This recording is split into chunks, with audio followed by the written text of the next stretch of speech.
Welcome to the Slop Temple. We pray this video helps. In this video, I will explain how to play PUBG Mobile Global on your iPhone without needing a VPN. First, you'll need to adjust your Apple ID region. This allows you to download the global version directly from the App Store. Make sure you don't have any active subscriptions or remaining store credit, as these can prevent the region change. You'll also need a valid address and phone number for your chosen new region. If changing your existing Apple ID region seems too complex, an easier option is to create an entirely new Apple ID. Choose a country where PUBG Mobile Global is readily available in the App Store.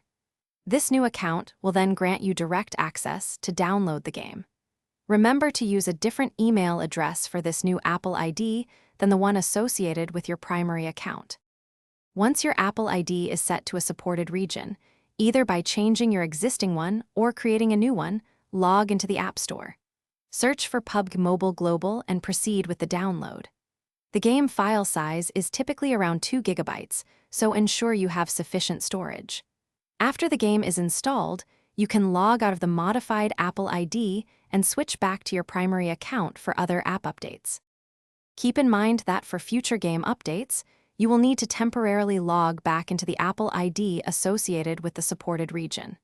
Your actual game progress and purchases are tied to your PUBG Mobile in-game account, not your Apple ID, so your data is safe. This method provides a stable connection, avoiding the potential lag and speed reductions that can occur when using a VPN. Thanks for watching. Consider subscribing if we helped you.